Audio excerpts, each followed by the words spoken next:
Hey guys, welcome to another episode of Talk with Drea and Friends. Skrilla is back. What up, what up? We have Suey again. What up? So today we're going to talk about sex trafficking, right? But before we get started, I want to say, a number that you guys can call if you have any concerns or if you worry that somebody may be going through something like this. Is a New York City number, 718-250-2770. Also a toll-free hotline, which is 1-888-373-7888. Or simply 911. Right?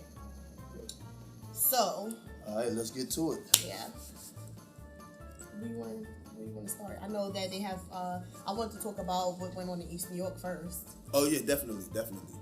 Yeah, so apparently there was like a big bus. I'm seeing like on Instagram, everybody's posting this thing about like exactly what you want to touch on, the sex trafficking. Was there like a big bus or something? I don't know if it was a big bus. I don't know too much about that, but I know in our area where we grew up at, it was a van parked outside somewhere. I don't know the whole story. It was a like a white van, and it was said that it had like a lock on the back, and like all of the windows that was on the van was like tinted. Mm-hmm. And something with the license plate number. Yeah, and what they do is they park next to schools, like down a block or two from schools.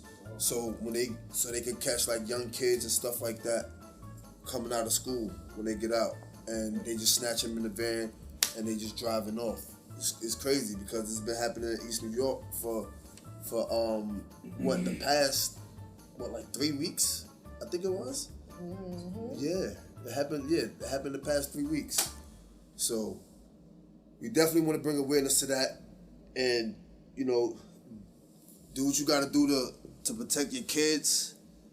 If you have like an older sibling or something like that, if they have an older sibling, or just make sure they with them at all times. If they have friends, make sure they in the group, a large group of friends, because it'll be harder if, to try to prevent something from happening like that. So yeah, I would say travel with a large group of people, because even like today, the girl that the Amber Alert was sent out today. I got it on my phone today. Yeah. But the girl, Carol Sanchez, her name was, she was grabbed from her mom. So even if you with like an adult, it's like still like that's so scary to be with your mom or anybody, sister, brother, uncle. She was 16. Yeah. She was 16. And to be walking like that, and then for somebody to just come behind you and grab you. So I feel like it should definitely be like, and it's so crazy you got to do this. It's not even funny, but it's just crazy how you had killers back in the day, like in the 70s or 60s, people just snatching up blonde hair ladies or, brunettes or whatever. And now we're in 2019 and you're snatching. It's just so scary. I don't know. I have a 15-year-old. I have a 15-year-old niece, so I just worry every day. I'm sending her a text message like, be careful, don't be on your phone, stay with your brother at all times.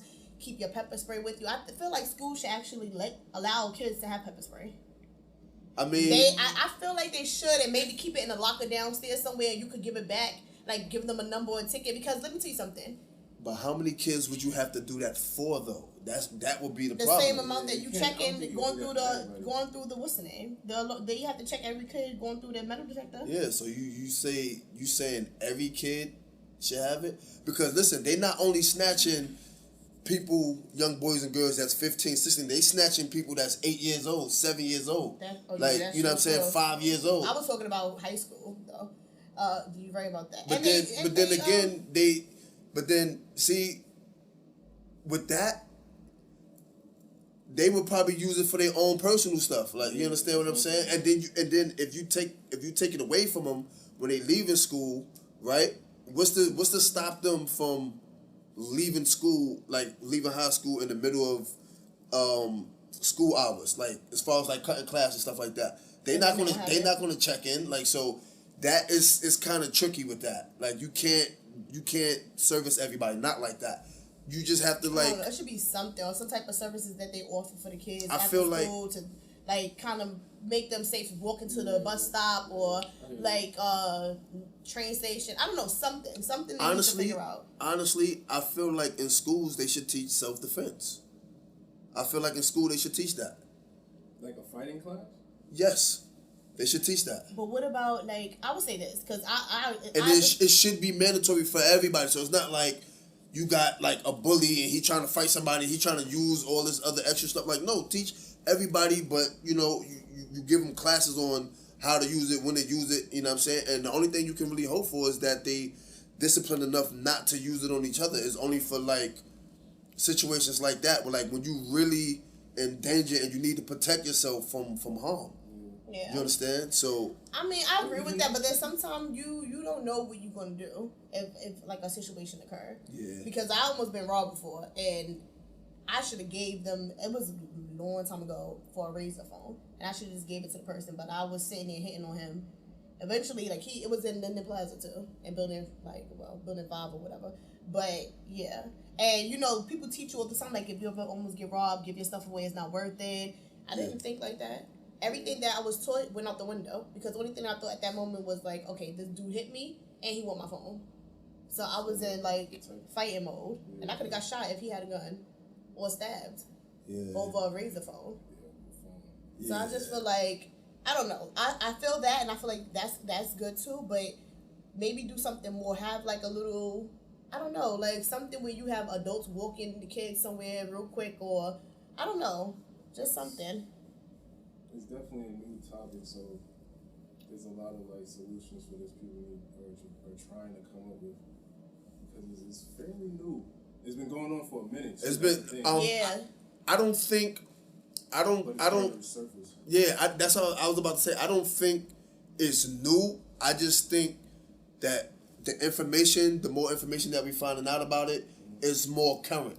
But I feel like this always been happening. It's just that nobody brought light to it. And it probably wasn't happening around our areas, or you know. It wasn't exactly affecting our community. Exactly, so. And social media. You hear everything, you see everything now. Before, when it was like probably.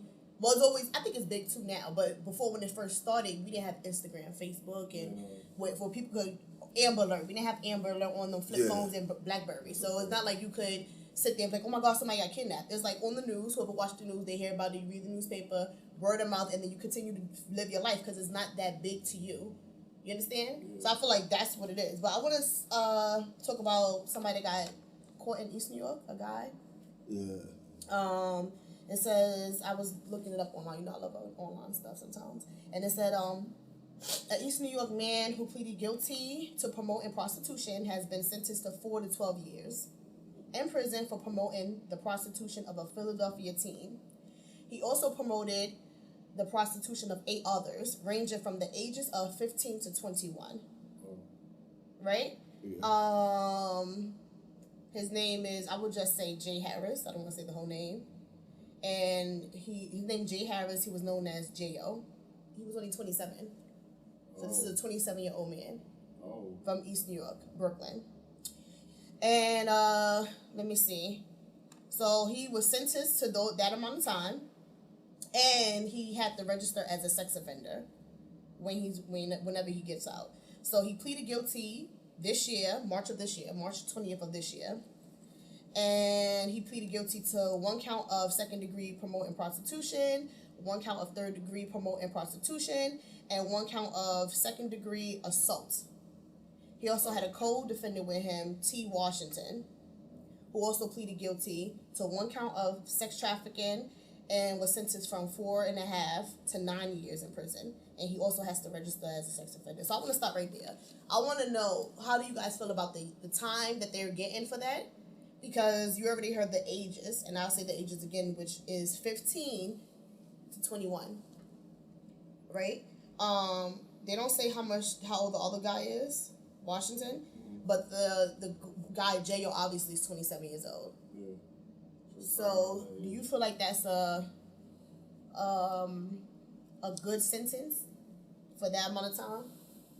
Honestly, I feel I'm not really sure, because I don't know like the details of exactly what he did. Okay, so you understand what I'm saying? Like, So I'll tell No, you go what, ahead. because I wanted to stop there for that. Because for me, I just feel like for a 15-year-old, when I think about a 15-year-old, I mean, I feel like he should get nothing less than 15. that's what I was about to say. Nothing less than 15. Now, we start at 15. Boom. That's what we start at. Now, let's just say the 15-year-old, he just going crazy. That's who the assault was on. Say, maybe he assaulted the 15-year-old. Yeah. Like physically. Then I'll be like, add more to that. Yeah, you add more, but see, but then again, this is how I feel, and this may not be the law, but I feel like for each person, he should get charged with that, because it's like, all right, if how many people was it again? Like 5? Like or no, it was 8. It was 8. So 9, because it was the person that he was caught with, and then 8 others. okay, So 9 altogether. So I And mean, who knows? Normally he would get charged for everything he did to every specific person, but we also know how the law works to this extent. It breaks down once you in the interrogation room and they say, okay, look, if you admit to this will come down to that, or whatever the case may be. Yeah. Which is unfair, but they just want him locked up. Yeah. I feel like he should get nothing less than 15. And depending on what he did, he should just get time added on to that. And wherever the chips fall, then that's what it is. But I don't think he should get anything less than that. Like, yeah, that's what I was going to say. 4 to 12 years. Yeah, that's not a lot, because With- you could do with good behavior or Good whatever behavior, you're gonna do 4 years. kind of programs you're Or getting. you might do 3.5. Yeah, that's not enough. And then you're going to do a program. You got to register as a sex offender. Now, he can't ever work in a school. He can't ever work around kids. Yeah, but that don't really matter, because these people, like, in our neighborhoods, in our areas, how many people do we know? When you Google, if you ever take the time out to Google your address, if you're from the hood, right? Because I have done it, you will be surprised. Even a neighbor, what pops up, because it's gonna pop up on the internet. You could just put sex offenders in East New York, Brooklyn, sex offenders, and your actual address. You put your address on it and put sex offenders in this location, the building. Sometimes it pops up, because I have done it before, and somebody in the area I was living in popped up, and it was actually a guy who lived downstairs on a lower level, and he was a sex offender, and some gay type of little boy younger than him type thing. You understand? Yeah. So it's like those things don't matter, because they don't tell you, they don't warn you, and sometimes they're right across the street from a school. Word, but I think that's why they make it like accessible to the public. They That's have to. probably. They have to. But people don't think to do it, because I thought to do it. Now imagine how many other people. Did you ever think to do something like that? I mean, that's something to bring awareness to. You understand? Like, did you ever do that Tell before? people to Google it. No. See, this is what I'm saying. So that's another thing. Like, I just feel like you just gotta be careful. You have to teach your kids not to talk to strangers and all types of other stuff. But back to him real quick. I feel like he should have got more time.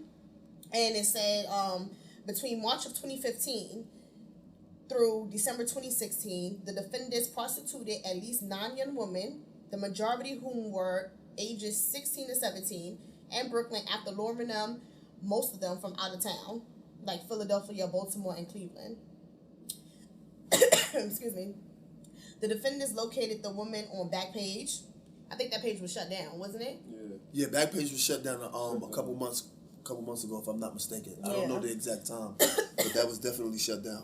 Probably because of stuff like this. Like 2 years ago. Mm-hmm. Oh, it was 2 years ago? Yeah. See, I just heard about it being shut down this year, because I never really was on Backpage anyway, so I wouldn't know when it was shut down. Yeah, because that's where I heard too. I heard about it this year, but that's where they lured them from, and they text them and convinced them to come to New York to prostitute, sending them bus tickets and posting their photos on Backpage. Yeah. So I guess. Yeah, I heard about that. Yeah. So this is what I'm saying. So it's like things like that, and we actually had that conversation. Yeah, and I told you I think they were from out of town, because I'm not trying to be funny, and I hope people don't take this the wrong way. But I'm not saying that New York girls aren't very naive, because you got a bunch of naive chicks out here too.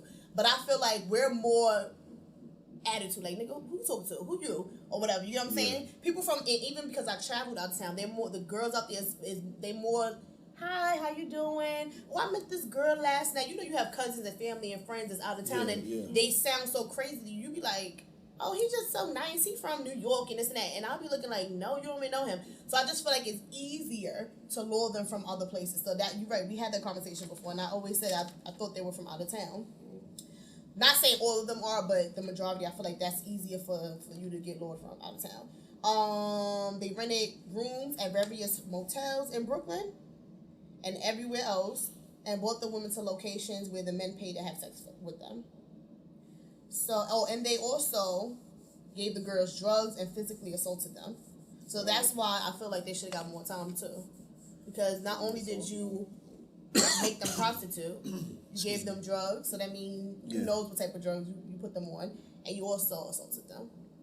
Yeah, like that's overdoing it. Like that's too much. Yeah.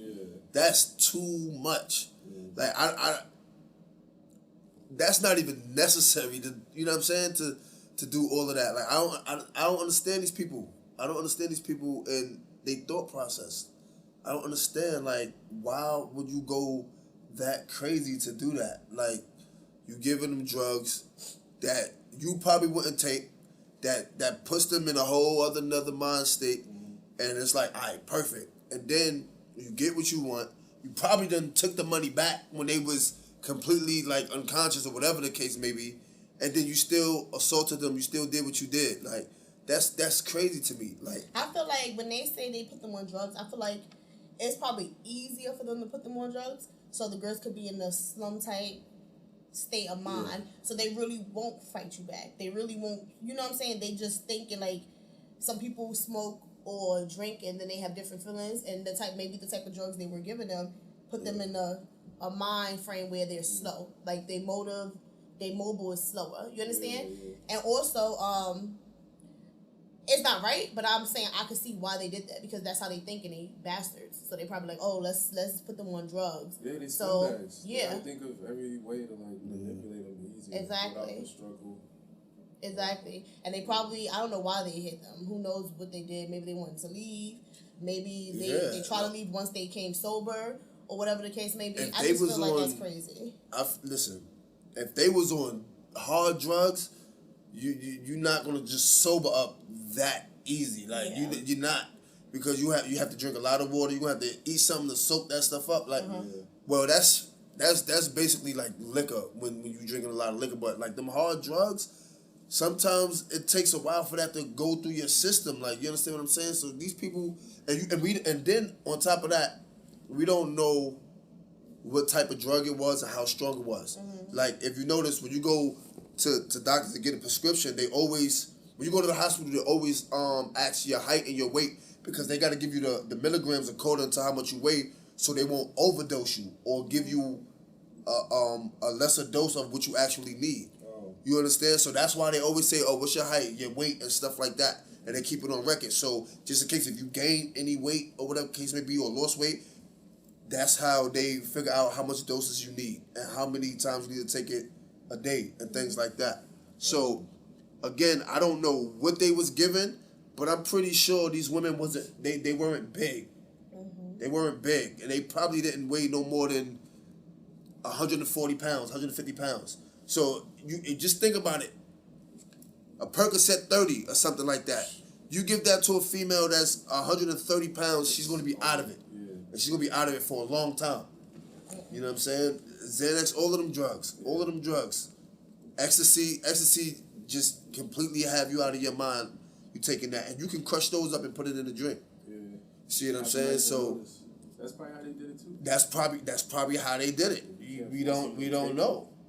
You just crush it up. Give them some or sweet they alcohol, them here, and then honestly, if they lure them here from a different state or city or whatever, and they're telling them something, once they got here, even if they didn't sneak in a drink, I could see somebody saying, oh, you know, acting like they're high too. You know, sometimes when you watch movies, you see the dudes acting like they're high in the movie, and they're giving it to the girl because they think it's cool. And they're, like I said, those girls are young. So being a fast girl, probably seeing what you see on Instagram, that's why it's not good always to look up to the bartenders. Not saying that all of them are like that. I'm just saying some girls aspire to be a certain way when they see it, but they don't know the deep background of it. They don't know the stories behind these other girls that's in that lifestyle. So they want the fast money, and they probably sitting there like, oh, he cool, he's 27, I'm 17, and I just came from out of town, and he's telling me I'm gonna get money.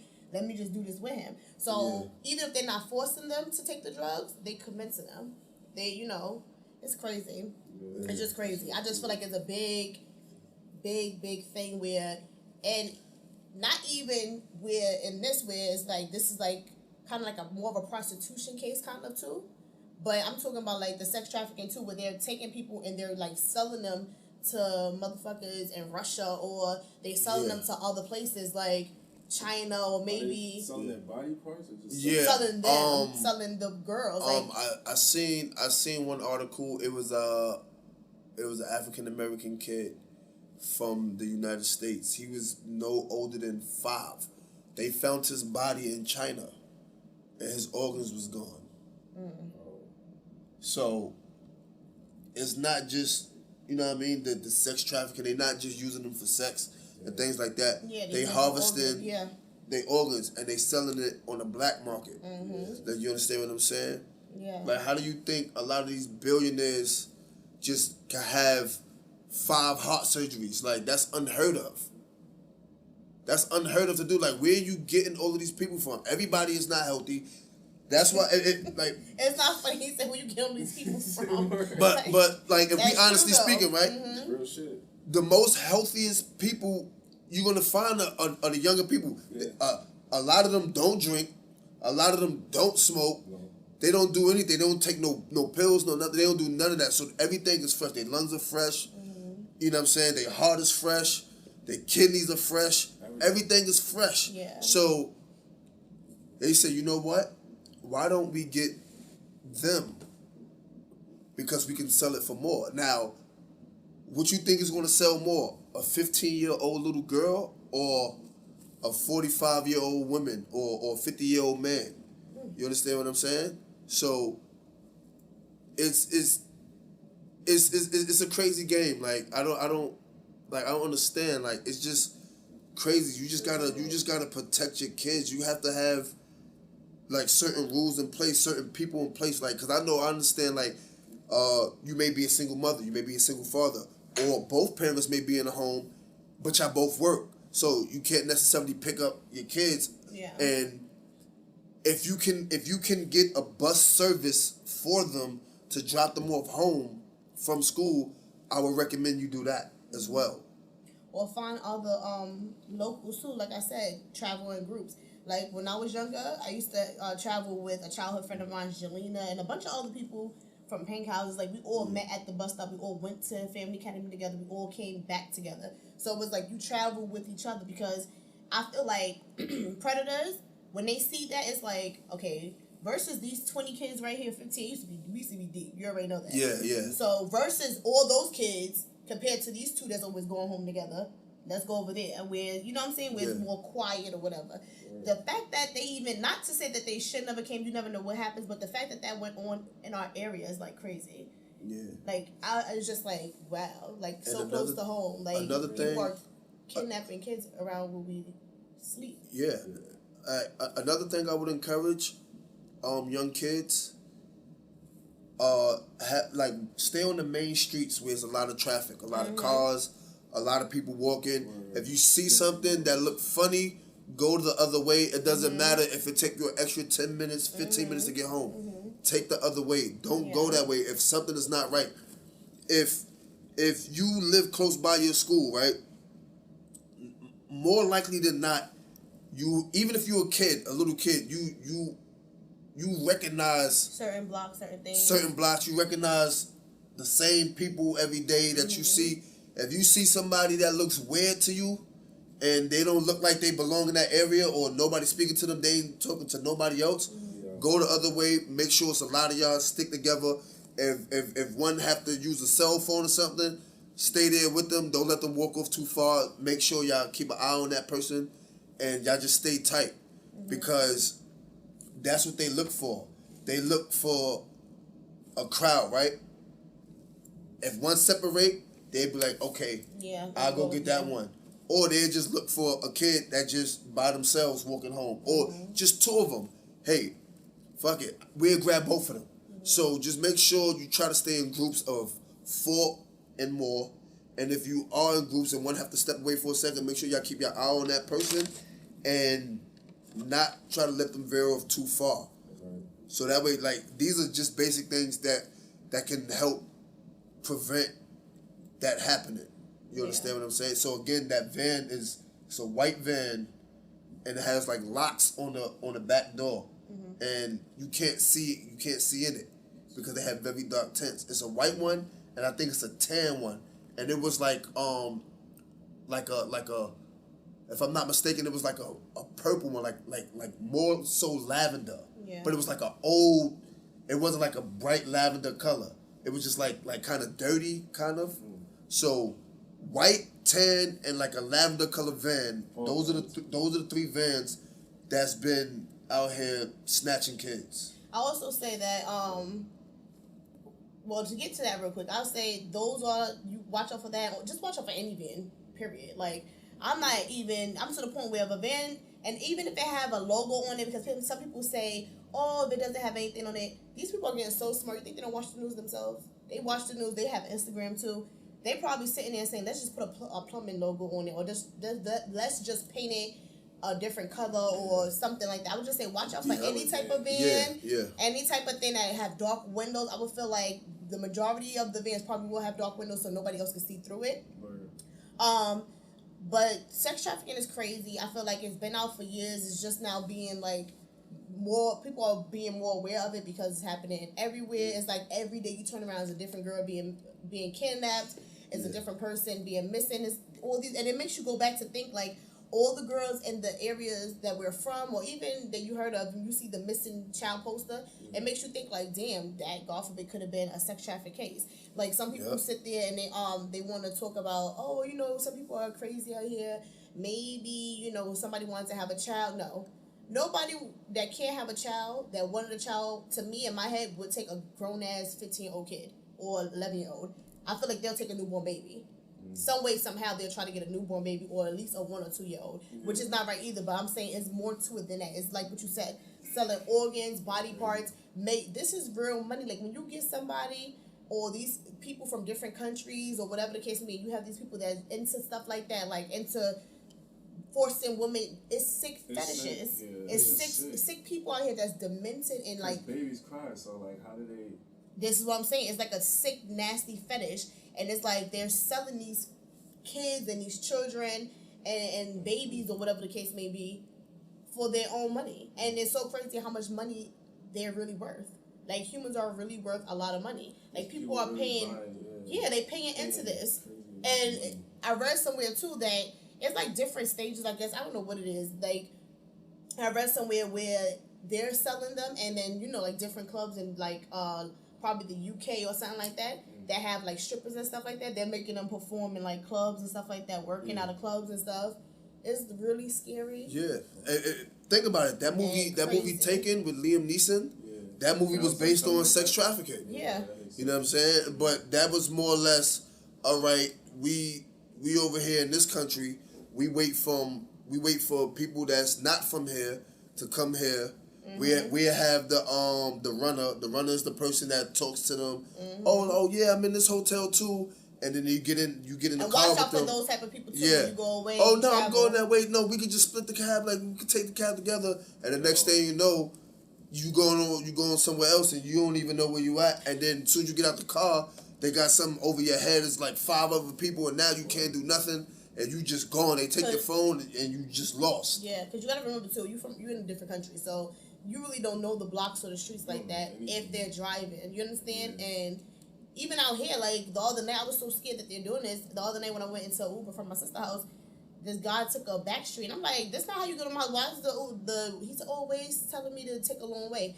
I'm like, yeah, I'm going to tell you the directions from here. Like, we're not going to do that. I had my hand so hard on my little thing I had in my pocket. Yeah. I was like, this motherfucker would get jugged right in his throat if he even tried it. Because I was watching on Instagram that a girl got into an Uber and the guy tried to take her somewhere else. So, and then the dude I'd be talking to or whatever like that, he was telling me like, yo, be careful. You love Ubers. He was like, be careful. So now it's like, yeah, I'm aware. I'm more point. Because I keep hearing him say that, and then I'm looking on Instagram and it's happening there and everything like that. So I'm like, yeah, let me just make sure.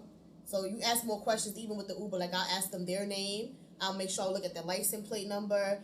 Even sometimes I act like I'm on the phone with somebody and I'm not. I'll be like, oh, yeah, I'm in the Uber. I should be in there in 15 minutes. It's such and such. I'm going to send you his information now. Just so, and then I also say I'm going to share the ride. Because if you go to share ride, the other person can see exactly where you're going. So I just say things like that just to make the driver aware that I know. I never knew that. I never shared the ride. Yeah, I'll share the ride with my mother. Like, I'll just text them like, oh, I'm sharing the ride. I'm going to let you know I know and I'm on point. So if you even try some stupid shit, it ain't going to be with me. Somebody knows too. Yeah. So you just got to be really careful out there.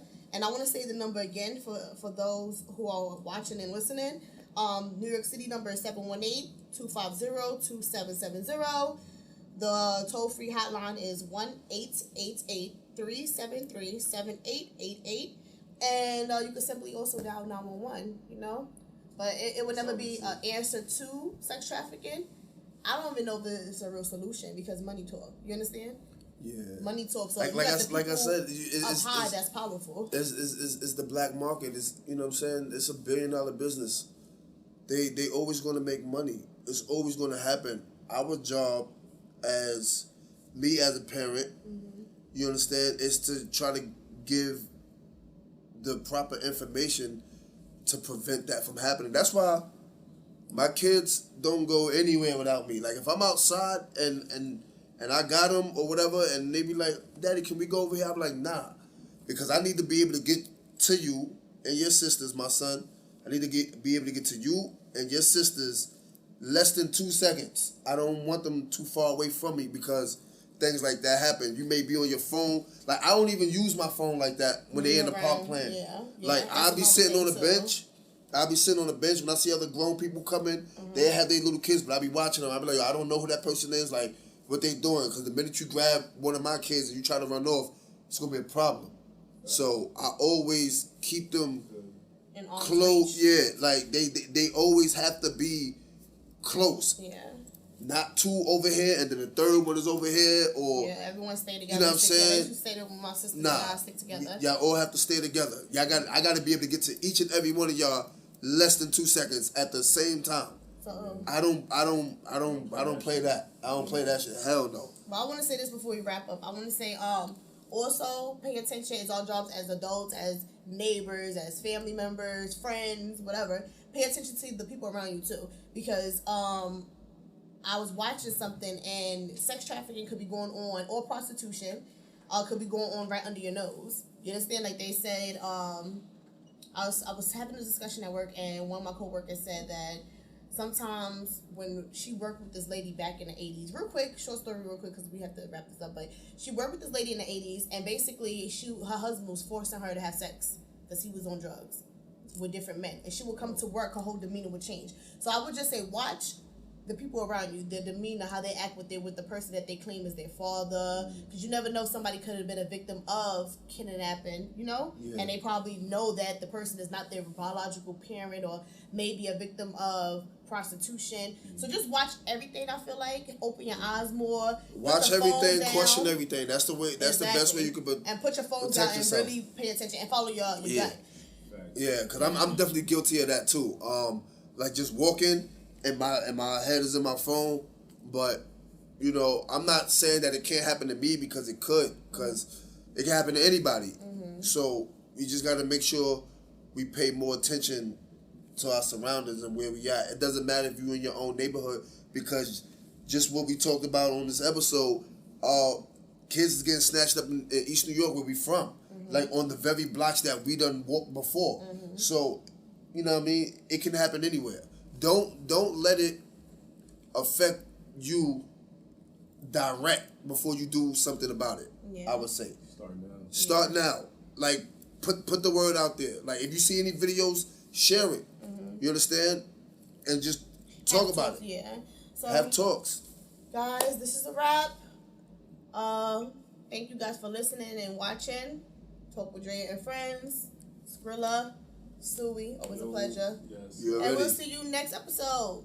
Peace out. Peace.